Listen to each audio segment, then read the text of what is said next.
आज की इस वीडियो में हम रेडियो एक्टिविटी की बात करने वाले हैं, बस इंपॉर्टेंट टॉपिक्स की जो प्रीवियस ईयर में पूछ देखे हैं। सबसे पहले बात आती है कि सर व्हाट इज आइसोटोप। तो आइसोटोप का मतलब क्या हुआ? आइसोटोप्स मतलब पीईएस मतलब प्रोटॉन। अब किसी भी एटम को हम उसके प्रोटॉन नंबर से डिफाइन करते हैं, यानी एटॉमिक नंबर से डिफाइन करते हैं। यानी कोई चीज कॉपर है, कोई चीज कार्बन है, ये कैसे पता चलेगा कि ये कार्बन का एटम है, कॉपर का एटम है? उसके एटॉमिक नंबर से। किस चीज से? एटॉमिक नंबर से। और एटॉमिक नंबर को कौन डिफाइन करता है सर? Proton number. कितना बढ़िया बात क्लियर हो गया सर। मतलब आइसोटोप्स क्या है सर? कि एग्जांपल ये लो, हाइड्रोजन देखो, हाइड्रोजन का एटॉमिक नंबर क्या है? 1 है, लेकिन इसका मास नंबर क्या है? देखो अलग अलग है। ये आइसोटोप्स हो गया। ऑक्सीजन की बात करो सर, ऑक्सीजन का ये एटॉमिक नंबर क्या है? 8 है। अब ये देखो, ये आइसोटोप हो गया सर। यानी एलिमेंट ऑफ सेम एलिमेंट। क्यों सेम एलिमेंट सर? क्यों सेम एलिमेंट? इसलिए क्योंकि इनका एटॉमिक नंबर सेम है। देखो atomic number, proton number same है, बहुत बढ़िया। तो एलिमेंट ऑफ सेम एलिमेंट लेकिन हैविंग डिफरेंट मास नंबर, बात करूंगा कैसे याद करें क्या मास नंबर क्या नहीं, लेकिन धीरे धीरे। तो element of same element having different mass number are called isotopes. बस और 2 एग्जांपल दे लोगे तो 2 मार्क्स मिल जाएंगे, बहुत बढ़िया। अब बात की जाए कि सर ये एटॉमिक नंबर क्या है, तो एटॉमिक नंबर तो मैंने बता दिया, प्रोटॉन नंबर है। मास नंबर क्या है? एटॉमिक नंबर को हम जेड से डिफाइन करते हैं, मास नंबर को हम ए से डिफाइन करते हैं। थोड़ा कंफ्यूजिंग है लेकिन कोई दिक्कत की बात नहीं। अब ये जो है, जैसे कि कई लोगों को कंफ्यूजन होता है कि कोई एलिमेंट मान लो एक्स है, तो हम नीचे एटॉमिक नंबर लिखें कि ऊपर लिखें, क्या लिखे? तो सिंपल से एक ले लो एग्जांपल के लिए, 1 मिनट आपका वेस्ट कर रहा हूं। मान लीजिए कोई एक वेट है, तो उसे वेट में मैं सिर पे लग के चल दूंगा सीधा। सिर पे मेरा मास रहेगा ना सर, यानी मास नंबर रहेगा, और नीचे पैर मेरा जो पैर है वो चलेगा सर, मतलब काउंटिंग हो यानी नंबरिंग हो, यानी एटॉमिक नंबर रहेगा। क्लियर हो गया? तो ऊपर में क्या रहेगा? मास नंबर, नीचे में क्या? Atomic number. ओके, यहां तक क्लियर है। आइसोटोप्स क्लियर हो गया। अच्छा, एटॉमिक नंबर है क्या चीज? मास नंबर है क्या चीज? Mass number is the mass of proton number and neutron number. Proton number और न्यूट्रॉन नंबर कितने हैं वो मास नंबर डिफाइन करता है। क्यों? क्योंकि इलेक्ट्रॉन का जो मास है वो नेग्लिजिबल होता है, तो उसे हम काउंट ही नहीं करते। और प्रोटॉन और न्यूट्रॉन कहां रहते हैं? न्यूक्लियस के अंदर। मास कहते हो ना, क्लास 8 में पढ़ा होगा, 6 में पढ़ा होगा, 7 में पढ़ा होगा, बस नहीं भी पढ़ा तो 10 तक पार करवा लो कैसे भी। तो प्रोटॉन नंबर और न्यूट्रॉन नंबर दोनों जो जोड़ जाते हैं तो ये हमारा मास नंबर हो जाता है। और उसी तरह से न्यूट्रॉन का, हमारा न्यूट्रॉन नंबर का भी एक सिंपल सा वो बन जाता है A माइनस जेड, क्योंकि P जो है वो जेड है। क्लियर है सर? यानी atomic number, sorry, mass number minus atomic number क्या हो गया? न्यूट्रॉन नंबर हो गया। ये आइसोटोप्स की बात है। आइसोबार क्या होते हैं? अब आइसोबार्स देखो, बार देखा है? बार पे हम क्या करते हैं? वेट लिफ्टिंग करते हैं, यानी अपना मास उठा रहे हैं, मास उठा रहे, कह सकते हो। तो जिस एलिमेंट के मास सेम है लेकिन एटॉमिक नंबर डिफरेंट है, उसे हम आइसोबार कहेंगे। जैसे कार्बन, नाइट्रोजन, ये दोनों अलग है सर, एटॉमिक नंबर अलग है, लेकिन ये देखो मास नंबर सेम हो गया। तो ये क्या होता है सर? आइसोबार होता है। तो एटम्स ऑफ डिफरेंट एलिमेंट, क्यों? क्योंकि उनका एटॉमिक नंबर डिफरेंट है ना, तो atom of different element having same mass number are called isobars. Clear? Isotone क्या है? आइसोटोन का मतलब एनी आ गया, यानी न्यूट्रॉन। तो atoms of different element, same element, कोई फर्क नहीं पड़ता, उनका न्यूट्रॉन नंबर अगर डिफरेंट है तो वो हो जाते हैं सर आइसोटोन। इसका एग्जांपल मुझे देना चाहिए, नहीं देना चाहिए, it's not very important, but yes. जैसे कि कार्बन है और नाइट्रोजन है, 6 है, 7 है, और ये 13 है, ये 14 है। अब आप बोलोगे कि ये कार्बन तो मैंने अभी 14 लिखा था, ये 13 कैसे लिख दिया? अरे आइसोटोप। देखो, कार्बन का एटॉमिक नंबर 6 है और ये 14 है, कार्बन का एटॉमिक नंबर 6 है और ये 13 है, तो same atomic number different mass number, क्या है? आइसोटोप है। क्यों? क्योंकि atomic number is proton number, तो पी अगर आ गया यानी प्रोटॉन सेम है। अच्छा, और ये दोनों जो है वो डिफरेंट एलिमेंट है, different atomic number, different mass number, लेकिन न्यूट्रॉन नंबर इसका निकाल के देखो sir, A minus Z, mass number क्या है? 13 माइनस 6 क्या आ गया? 7। इसका न्यूट्रॉन, अब इसका न्यूट्रॉन निकालो, 14 माइनस 7 क्या आ गया? 7। यानी न्यूट्रॉन नंबर दोनों का सेम हो गया, तो ये क्या हो गया? आइसोटोन हो गए। इससे ज्यादा नहीं पूछा जाता आपसे, काफी चीजें आइसो इलेक्ट्रिक क्या सब लिखा हुआ है, पढ़ लेना, बहुत बढ़िया बात है, पढ़ना चाहिए। लेकिन एग्जाम से 2 दिन पहले आंख खोल रहे हैं तो गलत बात है। एग्जाम से 2 दिन पहले आपको इंपॉर्टेंट चीजें करनी चाहिए, जो क्वेश्चंस आते हैं। अब बात की जाए एक बता दे रहा हूं बस जनरल इंफॉर्मेशन के लिए कि आइसोटर क्या होते हैं। आइसोटर मतलब जिसके सेम स्ट्रक्चर हैं उसे हम आइसोटर कहते हैं, ठीक है, बहुत इंपॉर्टेंट नहीं है। बात की जाए अब रेडियो एक्टिविटी क्या है, मेन चीज पे आते हैं। रेडियो एक्टिविटी एक स्टेबिलिटी बेल्ट होता है, उसे बताने का ना समय है ना आपको सुनने का समय है, ठीक है। तो देखिए सिंपल समझिए कि कोई भी एटम जो है जिसका एटॉमिक नंबर, जिसका जो एटॉमिक नंबर है वो 82 से ज्यादा है, तो वो रेडियो एक्टिव है। मान लो जिसका एटॉमिक नंबर 82 से ज्यादा है वो रेडियो एक्टिव है, एक स्टेबिलिटी बेल्ट होती है, आपकी किताब में नहीं है, सिलेबस में नहीं, इसलिए मैं नहीं बताना चाहूंगा। चलिए अब बात की जाए कि रेडियो एक्टिविटी होता क्या है, रेडियो एक्टिविटी क्या, ये मॉडर्न फिजिक्स है यार, रेडियो एक्टिविटी क्या चीज़ है पता तो करते। Activity, okay, radio activity is the spontaneous, उससे पहले रेडियो एक्टिविटी न्यूक्लियर फेनोमेना, इसकी बात करेंगे क्या चीज़ है। न्यूक्लियर फेनोमेनन का मतलब क्या हुआ, न्यूक्लियस के अंदर हो रहा है, और न्यूक्लियस के अंदर कोई रिएक्शंस हो रहा है, न्यूक्लियस के अंदर से कोई चीज निकल रहा है, कोई रेडिएशन निकल रहा है, उस चीज को हम न्यूक्लियर फेनोमेनन कहते हैं। So radioactivity is the nuclear phenomenon in which there is a spontaneous emission of radiation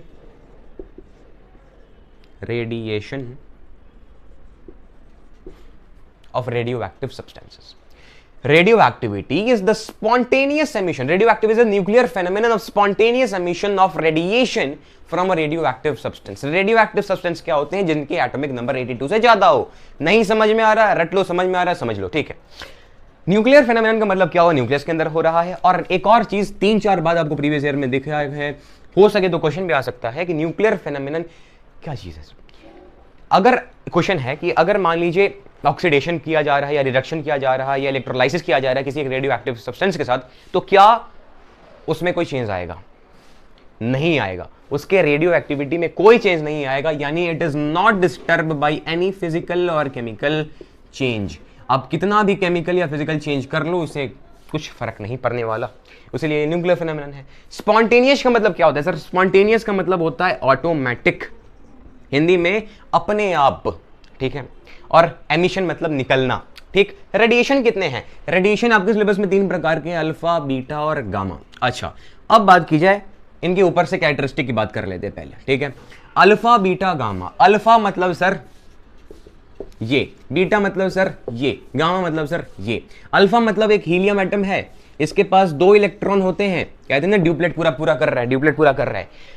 अब कहने के लिए तो जो हीलियम है वो इनर्ट गैस है, लेकिन किसी को भी बहुत मारोगे ना सर, बहुत मारोगे, एकदम कष्ट दे दोगे, कान पकड़ के खींच लोगे, तो जो हीलियम है वो डर के मारे बेचारा क्या करता है, 2 इलेक्ट्रॉन्स को निकाल देता है, और जब इलेक्ट्रॉन्स को निकाला जाता है तो क्या हो जाता है, आयोनाइज्ड हो जाता है, पॉजिटिव इलेक्ट्रॉन, बात है कि नहीं। तो 2 इलेक्ट्रॉन्स निकल गए यानी पॉजिटिव हो गया, तो 2+, यानी हीलियम का 2+ एटम ही है, और इसका मास नंबर 4 होता है, एटॉमिक नंबर +2 होता है। बीटा क्या है सर, बीटा रेडिएशन क्या है, हम बढ़िया से बात करेंगे।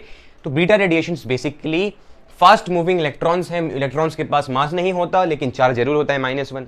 आपको एक सवाल जरूर आएगा कि हमने अभी बात किया कि रेडियो एक्टिविटी एक न्यूक्लियर फेनोमेनन है, तो मैं कैसे कह रहा हूं कि बीटा जो है वो फास्ट मूविंग इलेक्ट्रॉन है, आपने तो अभी कहा कि न्यूक्लियस के अंदर से एमिशन हो रहा है, तो उसकी हम बढ़िया से बात करेंगे। मैं अभी पॉइंट में लिख लेता हूं कि अभी मैंने न्यूक्लियर फेनोमेनन कहा था, अभी मुझे इसे क्लियर करना है, ओके, मैं बोलूंगा नहीं।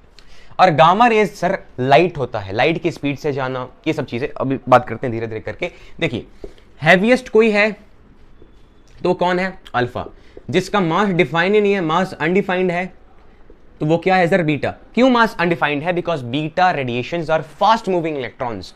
और एक चीज एल्बर्ट आइंस्टाइन जी ने कह दिया था कि E = mc², यानी एनर्जी जो है उसके बारे में छोड़ जाइए, अगर कोई चीज लाइट की स्पीड से अगर दुगने की स्पीड से जा रहा है तो टाइम भी बदल देता है सर, तो ये सिंपल सी बात है सर, उसीलिए मास इसका अनडिफाइंड होता है, क्योंकि इलेक्ट्रॉन्स बहुत तेजी से रिवॉल्व करते हैं, लाइट की स्पीड से भी ज्यादा रिवॉल्व करते हैं, लाइट की स्पीड के बराबर थोड़ा सा कम रिवॉल्व करते हैं, दैट्स वाई इसका जो मास होता है वो अनडिफाइंड रहता है। और गामा डायरेक्टली ये मासलेस होता है, इसका मास नहीं होता सर, मासलेस होता है, गामा जो है मासलेस होता है, because it travels with the speed of light, travels with the speed of light, और स्पीड ऑफ लाइट के चलते ट्रैवल करता है, so it is also chargeless, it is also chargeless. और ये होता है नेगेटिवली चार्ज होता है, और ये होता है पॉजिटिवली चार्ज, ये होता है पॉजिटिवली चार्ज।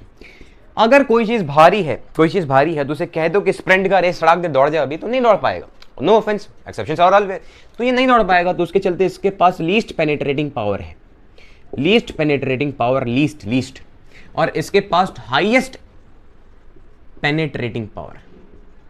पेनिट्रेटिंग पावर मतलब क्या हुआ सर, जल्दी से जाना, सड़क दे, लीस्ट पेनिट्रेटिंग पावर इसके पास, हाईएस्ट पेनिट्रेटिंग पावर इसके पास, यानी अगर ये शरीर के अंदर जाएगा तो सबसे ज्यादा, अगर आपको क्वेश्चन पूछेगा 1 मार्क्स क्वेश्चन आराम से 1 मार्क्स बन सकते हैं, कि सबसे ज्यादा इनमें से हार्मफुल कौन है हमारे बॉडी के लिए, तो वो गामा है, क्योंकि इसके पास हाईएस्ट पेनिट्रेटिंग पावर है, मेरे बॉडी के आर पार जा सकता है वो।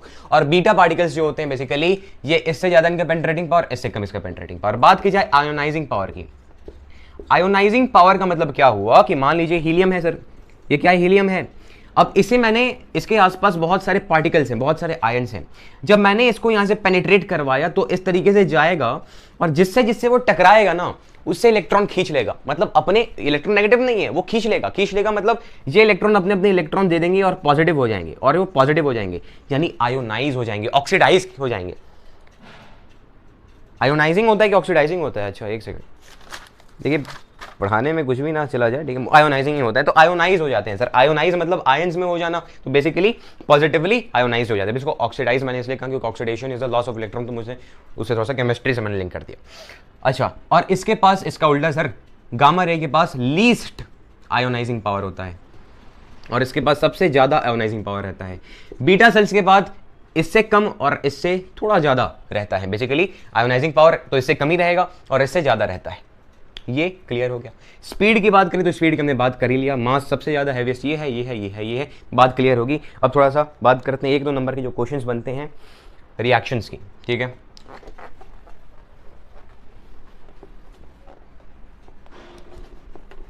ओके, सबसे पहले बात करते हैं अल्फा रेडिएशंस की। सर अल्फा जो रेडिएशंस हैं, अल्फा रे जो है वो +2 4 है, मैंने बता दिया। किसी भी एटम को मान लो यहाँ पे 296 है और 82 एटॉमिक नंबर है, इसके अंदर से अगर अल्फा निकलता है तो बेसिकली कोई भी एटम है, कोई भी एटम है वो रेडियो एक्टिव है, कोई भी वैसे सब्सटेंस है वो रेडियो एक्टिव है।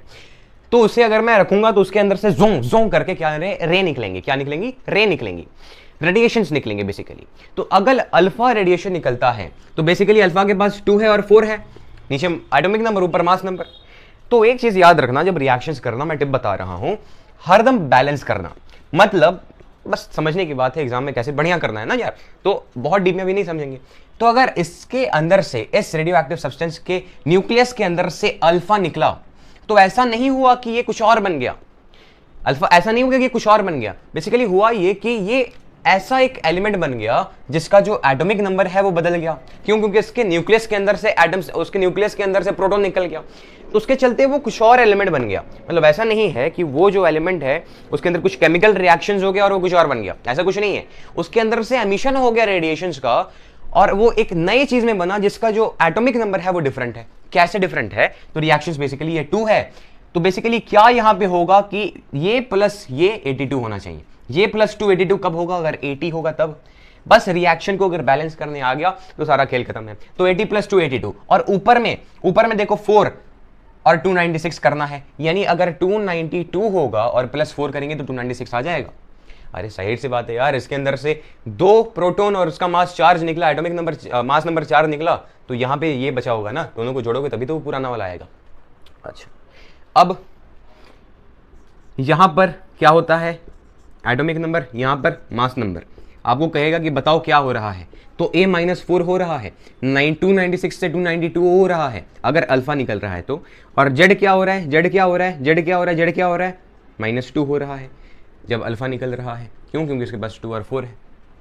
क्लियर? क्लियर। अच्छा, अब मान लो कोई एटम है जिसके पास 292 है और जिसके पास 80 है, इसके अंदर से 10 अल्फा निकल गए तो क्या बनेगा सर बताओ? 10 अल्फा निकल गए तो क्या बनेगा? इसके साथ एक बात याद रखना, एनर्जी भी निकलता है। तो 10 अल्फा निकल गए यानी 2 और 4 यानी 2 × 10, 2 × 10 यानी 20। तो क्या +20 80 होगा? 60 + 20 यानी y अगर बना तो 60 + 20 ही 80 होगा। अब ये आपको नहीं याद रखना सर ये इसका एटॉमिक नंबर है, यूरेनियम है कि क्या, कुछ यही याद रखना, बस इतना ही याद रखना है। बस ये x है वो y, यहाँ पे a z कुछ भी लिख सकते हो ना अपना अक्षर। और ये 4 × 10 40 यानी क्या +40 बराबर 292, तो बेसिकली 292 - 40 कर दो, इससे ज्यादा कुछ करना ही नहीं है। 252, तो लो 252, तो 252 में अगर 20 जोड़ दोगे, 40 जोड़ दोगे, 4 तंजा तो ये आ जाएगा। ऐसा सिंपल होता है तुम्हारा ये चैप्टर, ठीक है। और कुछ है? अब बात कीजिए बीटा की सर। बीटा की, बीटा क्या है? फास्ट मूविंग इलेक्ट्रॉन है। और यहां पर मैंने बताया था कि इलेक्ट्रॉन अगर है तो इसे न्यूक्लियर फिनोमेनन कैसे कर रहे हैं, न्यूक्लियर फिनोमेनन कैसे कर रहे हैं भाई? अब देखो, मैंने बताया था जो रेडियो एक्टिव सब्सटेंसेस होते हैं उनका जो एटॉमिक नंबर है ज्यादा रहता है। एटॉमिक नंबर ज्यादा मतलब न्यूट्रॉन जो है वो ज्यादा रहता है प्रोटॉन से। तो बेसिकली न्यूट्रॉन जो डिस्टर्ब रहता है, तो अभी हम बात करें न्यूक्लियस की, तो न्यूक्लियस में न्यूट्रॉन है और प्रोटॉन है। अच्छा, इसके पास मास एक होता है, दोनों के पास मास एक होता है। इसके पास चार्ज नहीं होता, इसके पास +1 चार्ज होता है। बात है, मानते हो? अच्छा, इसके पास चार्ज नहीं होता, इसके पास चार्ज होता है। जब एक डिस्टर्ब्ड या फिर बात की जाए जिसके अंदर अनइवन है डिस्ट्रीब्यूशन न्यूट्रॉन और प्रोटॉन का, या फिर बेसिकली रेडियो एक्टिव सब्सटेंस के न्यूक्लियस के अंदर जो न्यूट्रॉन्स है वो प्रोटॉन में बदलता है, जो न्यूट्रॉन है वो प्रोटॉन में बदलता है। अब देखिए यहां पर रिएक्शन जो हुआ इंबैलेंस होगा कि नहीं हो गया, एक एक मास नंबर तो ठीक है लेकिन एटॉमिक नंबर देखो। अब जब न्यूट्रॉन प्रोटॉन में बदलता है तब इस रिएक्शन को बैलेंस करने के लिए बीटा पार्टिकल आता है -1 और 0। अब देखो -1 + 1 0 हो गया और ये 0 + 1 1 हो गया। इस रिएक्शन को बैलेंस करने के लिए बीटा पार्टिकल्स निकलता है फ्रॉम द न्यूक्लियस। समझ में आ रही बात? क्लियर है बात? ओके ओके क्लियर है सर, बीटा पार्टिकल्स के क्लियर है। अब बात की जाए, एक सिंपल सा क्वेश्चन है, ये मान लीजिए x है 6 14, इसके अंदर से बीटा निकला -1 0 प्लस, ये न्यूक्लियर फिनोमेना में बात क्लियर किया, तो इसके अंदर बीटा निकला तो क्या होगा सर बताइए। अब -1 है तो क्या -1 6 होगा, 7 -1 6 होगा। यानी यहां पे देख रहे हो एटॉमिक नंबर 1 बढ़ रहा है और यहां पे तो 0, यहां पे तो कुछ करना ही नहीं है। ये जो यार ये क्या कर रहा हूं मैं, ये 7 होगा और ये 14 होगा। Clear clear. इसके साथ एक चीज याद रखना, ये निकल रहा है सर। अब ये क्या है, ये क्या नहीं है बला है, इस बला को हम कहते हैं anti neutrino. Anti neutrino, anti neutrino क्या है सर, बेसिकली बस अभी के लिए समझो, मोमेंटम को बैलेंस करने के लिए और रिएक्शन को बैलेंस करने के लिए बेसिकली आ रहा है। इट्स मासलेस, इट्स चार्जलेस और मजे की बात इट्स इनविजिबल। ये बेसिकली मोमेंटम को कंजर्व करने के लिए आ रहा है, मास और एनर्जी को कंजर्व करने के लिए बेसिकली ये आ रहा है। बस कुछ नहीं समझना, बस इतना रट लेना है। और इसके साथ एनर्जी निकल रहा है, उसके साथ एनर्जी निकल रहा है, यानी इसके अंदर से बीटा निकला तो ये हो गया बेसिकली। अगर कोई एटम है x, इसका एक ये है, इसके अंदर से अगर बीटा निकला तो क्या बचेगा, y होगा, और y जो होगा वो z + 1 होगा और a का a रह जाएगा, यानी एटम मास नंबर नहीं चढ़ेगा और ये एक बढ़ जाएगा। बेसिकली बात यही है, रिएक्शन को कैसे भी बैलेंस करना है। एक सिंपल से एक और क्वेश्चन लेते हैं, क्लियर हो जाए अगर क्वेश्चन आता है तो। मान लीजिए x है 64 के, ये 64 है और ये 20 है। बस एक रैंडम एग्जांपल दे रहा हूँ, कोई मत कहने आ जाना क्या हो गया क्या नहीं। ये 10 निकल गया, मान लो 15 निकल गया, बहुत सही, 15 नहीं 10 ही लो, ठीक 10 ले लिया। तो अब बताओ ये जो y बनेगा क्या होगा। देखो ये -1 है और ये 0 है, तो -1 × 10 क्या हो गया, 10 हो गया। तो क्या -10 होगा तब 20 आएगा, 30, तो 30 - 10 वो हो गया और 64 का 64 बना रहेगा। अब मान लीजिए इसके अंदर से भी एक और बीटा 3 बीटा पार्टिकल निकल गया, क्या बनेगा सर, -1 0, ठीक। ये मान लीजिए Z बना, ठीक। तो 30 में से -3 आ गया, क्या -3 करोगे कि 30 आएगा, 33, तो 33 - 3 33 और ये 0, ये 64 का 64 लगा रह जाएगा। बात आई, कोई भी चीज़ छूटना नहीं चाहिए, ठीक है ओके। और गामा की हमने बात ही कर ली। और लास्ट में एक चीज़ आते हैं, एक गामा देखो चार्जलेस है, गामा निकलता है तो बस एनर्जी निकलता है, कोई चेंज नहीं होता, ठीक है। अब एक रिएक्शन को देखो बढ़िया सा, जिससे पूरा क्लियर हो जाएगा। ये तुम्हारा क्लियर हुआ ही नहीं। अब मान लो ये 23 है, ये 11 है। एक बढ़िया क्वेश्चन है, देखो मैं कॉपी कर लेता हूँ क्वेश्चन को। 23 या 11 है, इसके अंदर से मान लो बीटा निकला -1 0, इसके अंदर से मान लीजिए y निकला, ये -1 0 मैं हटा दे रहा हूँ, y निकला, और इसके अंदर से अल्फ़ा निकला, वो भी एक ही अल्फ़ा, उसके बाद वो z बना, और इसके अंदर से गामा निकला, और इसके अंदर से फिर r बना, और इसके अंदर से 2 ठो अल्फ़ा निकला, यहाँ से निकाल दो, 2 ठो अल्फ़ा निकला, और ये बन गया।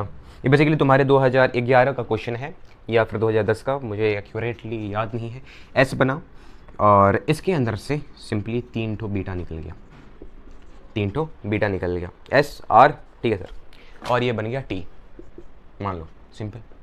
अब कैसे करें सर, ये -1 है 0 है, तो क्या -1 11 आएगा, बहुत आसान, 12 -1 11 ही आएगा, और ये तो छेड़ना ही नहीं है क्योंकि बीटा है 0 रहेगा। अल्फा है यानी 2 और 4 +2, तो क्या अब ये हाँ समझना है, क्या +2 12 आएगा सर, 10 और 2 को जोड़ दो 12 आ गया। रिएक्शन को बैलेंस करना है, कुछ नहीं करना। और ये 4 है तो क्या +4 नहीं 23 आएगा सर, बताइए 19, तो 19 में 4 जो कि 23 आ जाएगा। गामा है सर, तो गामा में तो सोचना ही नहीं है, 10 10 19 19, बिकॉज इट्स चार्जलेस मासलेस, कोई चिंता की बात नहीं। ये यहाँ पे देखो 2 और 4, 2 इंटू 2 4 है, यानी अब देखो नीचे वाला देखना है एटॉमिक नंबर, तो 4, तो क्या प्लस 4 करोगे कि 10 आएगा, ये 4 ही है ना इसके अंदर से निकला है, तो 4 प्लस क्या करोगे कि 10 आएगा, 6 होगा सर। अभी देखो 2 गुणे 4 8 होगा, तो क्या प्लस 8 करोगे कि 19 आएगा, 11 प्लस 8, ओके। 3 बीटा निकला, -1 0, अब ये 0 है तो 11 को 11 छोड़ दो, अब -3 और 6, क्या -3 करोगे तो 6 आएगा, 9 - 6 करोगे तो 6 आएगा, करेक्ट है, बहुत करेक्ट है, ओके।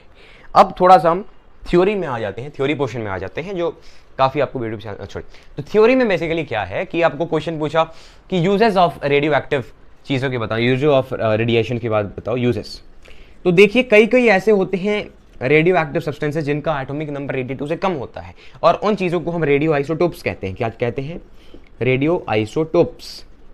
अब रेडियो आइसोटोप्स सर ये यूज होते हैं, गामा की मैंने बात की थी, गामा, तो कुछ ऐसे वीक रेडियो आइसोटोप्स होते हैं जिनका इस्तेमाल हम ट्रेसर्स की तरह करते हैं।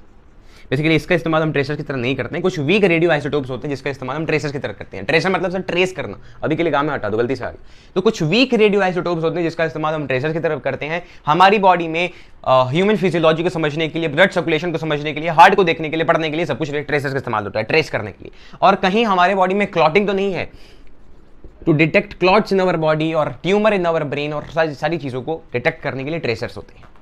जैसे कि गामा का नाम सुना है, तो गामा का इस्तेमाल किया जाता है कैंसर सेल्स को मारने के लिए। कैंसर सेल्स पे बीम डाला जाता है, बहुत एक्सपेंसिव प्रोसेस है, और थोड़ा सा बहुत ज़्यादा मतलब उसमें सेंसिटिव होता है वो चीज़, ठीक है, तो उसकी बात नहीं करेंगे। तो गामा से हम क्या करते हैं, कैंसर सेल्स को हम मार देते हैं। गामा सेल्स से बेसिकली जो ट्यूमर्स हैं उसको भी हम मार देते हैं। ये वीक रेडियो आइसोटोप्स की बात है।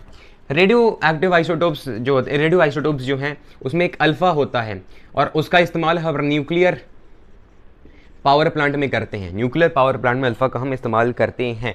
अच्छा, तो ये यूजेस की बात है। बात करें किससे क्या दिक्कतें हैं, हार्मफुल रेडिएशन से, हार्मफुल हमारे लिए क्यों है ये, तो हार्मफुल इसलिए है सर क्योंकि अगर देखो 2 प्रकार के आपके इफेक्ट्स होते हैं, एक शॉर्ट टाइम इफेक्ट, एक long time effect. Short time effect में अगर मान लीजिए एक्सरे की बात करें, तो अगर कोई प्रेग्नेंट वुमेन है और वो एक्सरेज के कांटेक्ट में आ गई, तो अगर लोअर बॉडी उसका एक्सरे के कांटेक्ट में आया है, तो चाइल्ड का 50% चांस है कि उसे कैंसर होने वाला है, 70% चांस है कि उसे ल्यूकेमिया होगा यानी ब्लड कैंसर होगा, और 80% चांस है कि उसको ब्रेन में ट्यूमर्स हो सकते हैं। उसीलिए एक्सरे में कांटेक्ट में नहीं आना है गलती से भी, भले आप फिट भी क्यों ना हो। और क्या दिक्कत है, शॉर्ट टाइम और लॉन्ग टाइम की मैंने बात की। शॉर्ट टाइम में आपको नोजिया हो सकता है, डायरिया हो सकता है, हेयर फॉल हो सकता है, और लॉन्ग टर्म में आपके जेनेटिक डिसऑर्डर्स हो सकते हैं, क्रोमोसोमल डिसऑर्डर्स हो सकते हैं। अगर आप लॉन्ग टाइम इफेक्ट की अगर बात करें, जैसे कि हिरोशिमा नागासाकी में हुआ था, वो अलग बात है।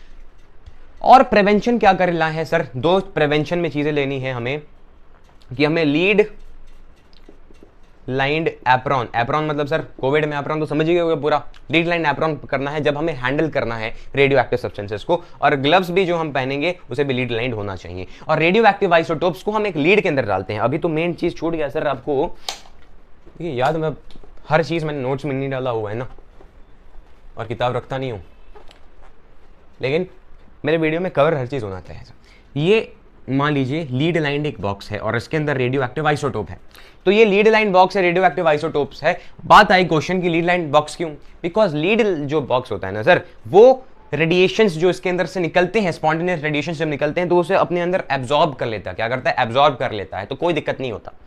अब यहां पर हमने एक पॉजिटिव प्लेट बना दिया मान लो, और यहां पर नेगेटिव प्लेट बढ़ा दिया, ठीक, इसके अंदर से रे निकला, तो हमने पाया कि एक रे नेगेटिव के टुवर्ड्स गया, थोड़ा सा आगे जाके बेंड हुआ धीरे से, ठीक है, और एक गया पॉजिटिव के टुवर्ड्स, ठीक है, और एक सीधा निकल गया सर, एक सीधा निकल गया। तो बढ़िया से बना सकते हो, 2-3 बना दो, 3-4 बना दो, 10-20 बना दो, मैं कहाँ मना कर रहा हूँ। समझाना ये है कि ये ज्यादा बेंड हुआ, ये पहले ये बताओ ये कौन सा रे होगा, बताओ ये कौन सा रे होगा, क्यों, -1 0, ये +2 4, और ये गामा, अरे ये सिग्मा आदमी है भाई, ऐसे कोई फर्क ही नहीं पड़ता। अब बात है कि ये कम बेंड क्यों हुआ, ये ज्यादा बेंड क्यों हुआ। अरे पहली बात किया जाता है हैवी आदमी है, हैवी आदमी को कहो कि जल्दी भाग के जा, भाई नहीं भागेगा ना, अरे ठीक है आराम आराम से चले, आराम से चलेगा। और ये पतला आदमी है, एकदम दुबला पतला, भाई मास इसका डिफाइन नहीं है बढ़िया से, मास इससे कम है और इससे भी कम है, ठीक है, इससे कम है और इससे भी कम है, तो ये ज्यादा ज़्यादा अट्रैक्ट हो जाता है। इसे आप मैग्नेटिक फील्ड भी कह सकते हो और चार्ज प्लेट भी कह सकते हैं। हर चीज़ क्या दिक्कतें होती हैं, तो एक और हमने बात की कि अगर न्यूक्लियर पावर प्लांट में अगर लीकेज आता है तो उससे बड़ा दिक्कत होता है। उसी चलते हम न्यूक्लियर पावर प्लांट को far away from the city रखते हैं और जो लोग हैं उसके अंदर उसे हम कॉन्टैक्ट में नहीं आने देते हैं। और न्यूक्लियर पावर प्लांट से अगर मान लीजिए लीकेज अगर हो जाता है, जैसे कि यूएसए में एक बार हुआ था, 3-4 बार हुए थे, तो उसके चलते जहाँ तक एयर करंट जा रहा है उसके अंदर से रेडिएशंस जो हैं वो निकलते जाएंगे और जो लोग उसके आदमी संपर्क में आएंगे उस सब का जेनेटिकल डिसऑर्डर, बहुत कुछ दिक्कतें होंगी, क्रोमोसोमल डिसऑर्डर्स हो जाएंगे, बहुत कुछ होते हैं। यहाँ पर हमने समाप्त किया और होपफुली आपका एग्जाम बढ़िया जाने वाला है। अपना एग्जाम बढ़िया से दीजिए। एग्जाम जो आपके होंगे उसके बीच में हो सके तो वीडियोस अपलोड होते रहेंगे, कोई चिंता की बात नहीं है। और लेकिन अब मैं आपको सजेशन मैं यही दे रहा हूँ कि अब कितना भी ज़्यादा बाहर से नॉलेज आए कोई फर्क नहीं पड़ता। आपने जितना अभी तक पढ़ा है सबको बार बार रिवाइज करिए, जितना पढ़े हो उतने में लेके चलो। अब और बाहर से लेके अपने अंदर टेंशन मत डालो। अगर किसी को चैप्टर समझ में आए तो बहुत बढ़िया बात है, किसी को ना समझ में आया तो कोई दिक्कत की बात नहीं है, समझने का प्रयास करना, ना समझ में आए कोई दिक्कत की बात नहीं है। जितना पढ़ा है उसको बहुत बार बार पढ़ते रहो, क्योंकि देखो पूरे साल अगर पढ़ा होगा तो 1 या 2 दिन से कुछ नहीं होने वाला, पूरे साल नहीं भी पढ़ा होगा तो 1 या 2 दिन पढ़ने से भी कुछ नहीं होने वाला। ठीक है, bye bye, all the best.